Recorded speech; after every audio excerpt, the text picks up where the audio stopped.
Hello everyone, I hope you're well. Welcome to the Christmas house. I thought I would film in front of my decorations as I'm doing Vlogmas. I am going to do my November book reviews video. I wasn't going to do one because I only read 3 things in November, but these 3 things are so weird that I feel like I have so much to say about them. It's weird that some months you can read something like 6 books, but you don't have a lot to say about those 6 books because they've kind of been okay, and then other months you can just read 3 things. One of them's just a play, one of them's kind of a graphic novel-esque thing, but they're so weird and I have so much to talk about with them. So I'm just going to get straight into it. First up, of course, I read my Alice Walker Now Is the Time to Open Your Heart, which I filmed a full book review on this. You can see like how many moments I tabbed. I absolutely adored this. This is about a 57-year-old black American woman called Kate. She decides to go on kind of a journey of self-discovery, but it's about alternate medicine. So she goes on this retreat. At the same time, her young lover, Yolo, he goes to Hawaii, and then he sees someone from his past just by chance in Hawaii, and dramatic things happen in Hawaii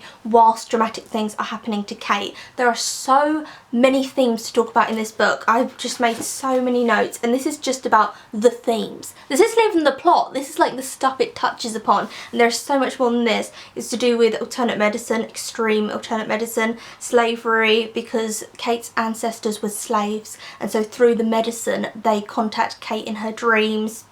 It was just amazing. I mean, I go into more detail in my video when I talk about it, but oh my god, favourite book of the year. Favourite book of the year. Absolutely adored it. This isn't a structured book, but you just, oh, don't. Like, just read it. Oh, I loved it so much. And my video review on this, oh my god, I haven't even edited it yet. It's going to be so long because I have so much to say about this book. I then read, I'll do this one, The Diaries of Courtney Love. This was actually sent to me by someone who watches the channel. They contacted me because I said in a video Hole were the much better band than Nirvana, and so someone called Kate sent me a letter and sent me this book, so thank you so much, Kate, because this is a really heavy book. Like, this must have costed you quite a bit to post over to me, but I really enjoyed this. If you don't know who Courtney Love is, you probably know her for being Kurt Cobain's wife, and they've got a child together, and obviously Kurt Cobain killed himself. But Courtney Love was actually in a band called Hole at the same time Kurt Cobain was in the band Nirvana, and Hole are the much better band. If you listen to their music, they're just so much better than Nirvana, and I like Nirvana, I like Heart Shaped Box, but I feel like once you've heard one Nirvana song, they're very similar. It's like Oasis. Once you can play the chords of one Oasis song, you can play all the songs of Oasis because they use the same few chords. And in a lot of Nirvana songs, they're very similar. Whereas Courtney Love's band, Hole, very different. If you listen to a song called Malibu, which is very chilled out, it's very relaxed, and then you listen to another one of their songs, Celebrity Skin, it's completely different. And Celebrity Skin is very satirical. You could say she almost predicted the future to say that this is how society's going to be. Everyone's going to want to be a celebrity. Everyone's going to be like, make me over, make me whatever you want because I want to be famous. It's kind of predicting YouTube, what I'm doing right now, sitting in front of a camera. And Celebrity Skin is a great song, but it's completely different from Malibu. I just feel like Hole, like, technically, musically, were the better band. Also, my boyfriend Dom, who like studied music, he's like, yeah, technically, musically, they like just did so much more than Nirvana did. But obviously Nirvana had Kurt Cobain tragically killed himself, so then there was the hype around that as well, and obviously being an addict. Courtney Love herself was an addict as well, and this book is something that she compiled. It's called Dirty Blonde, and let me show you it because that's probably the best way of describing it. So you have loads of different things from her life. So they're not things she's written now, they're things from childhood that she wrote. So she wrote loads of notes, and obviously remember, this is a time before people had like computers, so they would literally just write in diaries. Like now it'd be email format. How depressing. It'd be like a book of Instagram photos with captions, wouldn't it? But people, you know, just wrote diaries, notes when they were kids and everything, and it's up to it's not up to present day, but it's up to a bit of time away. Carrie Fisher actually wrote the introduction. I have so much to say about this bit, so I'm like, because I have so much to say. Carrie Fisher, Princess Leia, wrote the introduction to this book because Carrie Fisher and Courtney Love were very good friends. If you look on YouTube, there's a lot of videos of them together. Carrie Fisher actually did a sit-down interview with Courtney Love, and you can just see they're like good friends because they're just bantering like friends and just talking about their experiences together and everything, and they were very close. So Carrie wrote the introduction, and that's such a funny introduction because you can tell like they're close friends, but she's kind of like roasting her a little bit in the introduction as well. She's like, she's all these things, Courtney, she is mad and all this, and I love like how kind of loving the introduction was. And then the rest of it is Courtney Love, so it's from young age right the way up to maybe say like 5 years ago when this book came out. Up until that time, just stuff that she kept, little notes and things.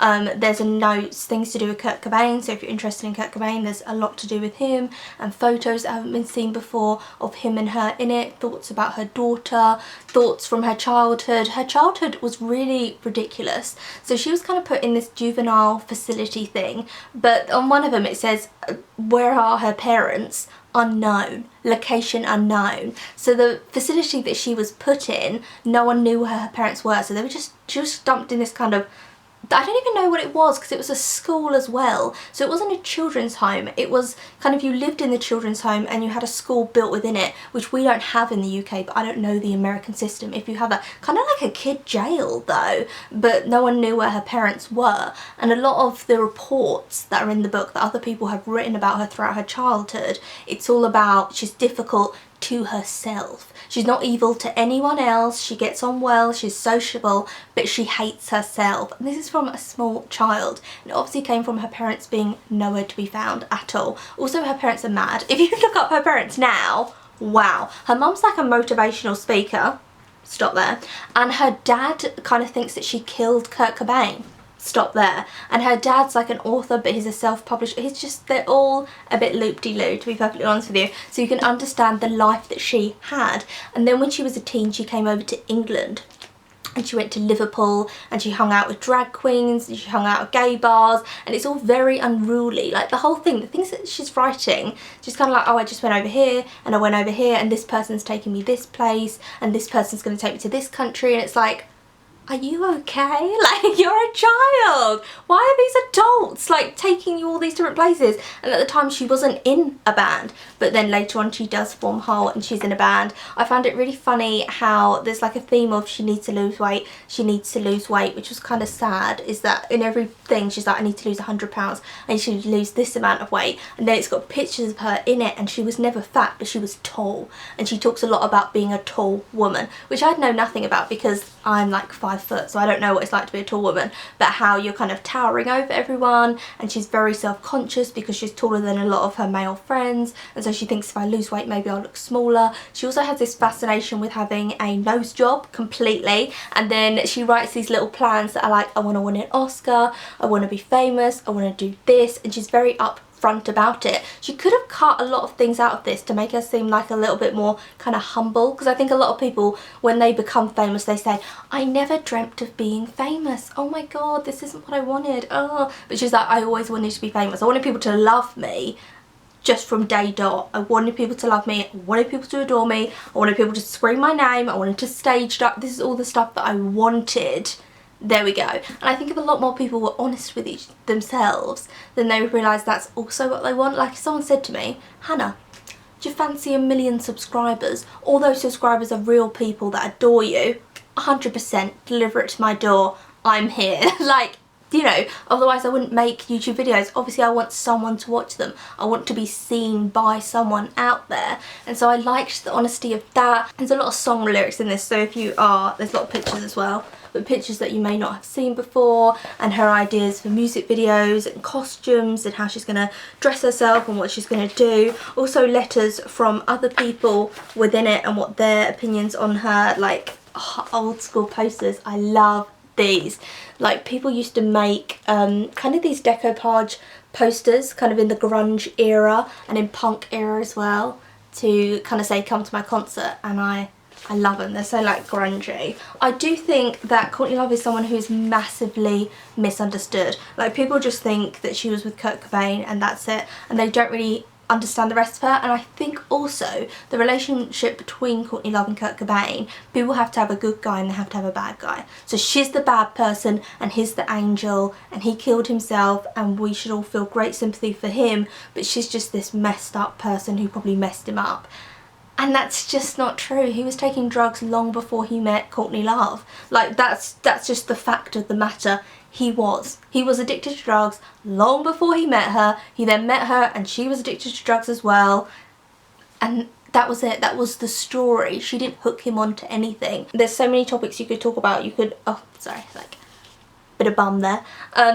You could talk about women who are misunderstood, women who take drugs and they're all of a sudden like, oh, she's a skag, she's an addict, she's disgusting, she's gross, that's who she is. And whereas when men take drugs, it's, oh, he's a tortured soul, oh, it's quite attractive, oh, he's a bad boy. Whereas women don't get the same kind of graces. I felt that with Amy Winehouse massively. When she started taking drugs and she got very out of control, comedians in the UK roasted her all the time. She would go on shows, people would mock her. If a stand-up comedian was just doing a skit, they'd probably be talking about Amy Winehouse. They would put something in, they would mock her, they would degrade her, they would belittle her in such a way. And then as soon as she died, those same comedians said, oh my god, it's such a tragedy, she was amazing, she was a beautiful person. You didn't say that when she was alive, did you? But Courtney Love has survived and people are still mocking her and the press are still having a go at her continually, but she has survived. She has stayed alive through it all like a cockroach with the amount of drugs that she's taken.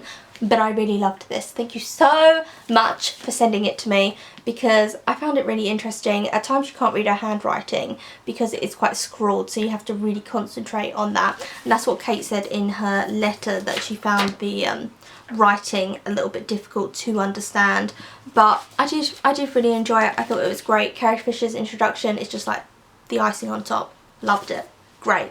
And we all know Hole is the better band than Nirvana. Let's just be honest with ourselves. Last but not least, I read a play, a very odd play, Waiting for Godot by Samuel Beckett. Now, many people believe this about different things. The things that they say it's about is it's about the French. It was originally in French, this. It's open to interpretation, about the Cold War or the French Resistance, and it's about two men waiting for someone called Godot, and then people come and talk to them. Everything happens on the same set. So they just buy this tree and people come and talk to them and they walk off. It's very stilted. It's very much you feel like they're going to sit down in the audience. Like when I was reading it, I was like, I feel like they're just talking to the audience, but they've completely broken the wall of performance and they're just going to go, you're right, what's your name? Jan, can I come and sit with you? Like, I thought they were just going to break it, and I liked that. It was very absurd. People say it's like a theatric of absurdity and everything. I checked out the themes and reviews of it after I had read it because I just wanted to read it. I felt like there was a lot of metaphors for life. I thought it was very depressing in many ways about life, about we all kind of trudge along and then we look for, there's a line in it where it's like we're all just here and then we look for a diversion and then someone comes, that's a diversion, and within our life like things happen, diversions. And that's the course of our life really, and is much in life really within your control. That's it. That's all I'm going to say about it, because I could say, oh, but these themes back up the Cold War and these themes back up that, but that's not the experience I had whilst reading it. I just thought it was very entertaining. I'd go and watch it on stage. It was an entertaining, interesting Marmite book. You're either gonna love it or not. I'm kind of like, nah, I'm more between like the love it. Like, I'd see it on stage. If it was like the Bristol Hippodrome, I'd book a ticket. I'd go and see it. It was interesting to me. It was one of those things that once I finished it, I couldn't stop thinking about it. And I was like, God, I need to get onto like my next book to read. And I just couldn't. Every book that I was reading was kind of clouded by things within this. And I also felt it was a bit disturbing, which no one really talks about that, but I did. I just found there was this real kind of sense of dread throughout the whole book and this disturbingness that made me incredibly tense. But I did enjoy it. I tabbed some moments that I thought were funny within it. There's great humour as well. I enjoyed that. And that's it. This is the end of the video.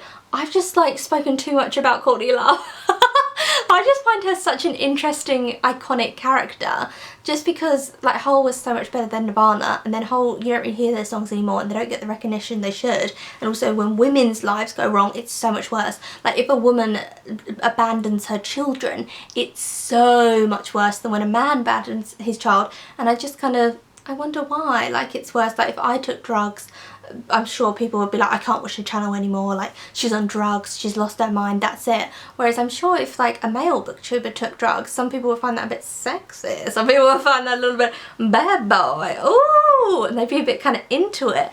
But people don't have that same idea with women. It's always like a repulsion. I don't take drugs. But you know, I was like, and let me go and get myself a heroin. No, I don't. I don't take drugs. Anyway, I hope you're enjoying Vlogmas. I'm doing a video every day till Christmas Day. Should I do it till Christmas Day or should I do it till the end of December? I haven't made up my mind yet. I also don't know what I'm going to do on Christmas Day. Like, I'm like, wow, it's Christmas Day. Like, what am I going to do? Here's a turkey. No idea. I never eat turkey on Christmas Day. It's too dry, isn't it? It's like the desert in your mouth. Anyway, gonna end the video here, and I will see you, of course, tomorrow for another video.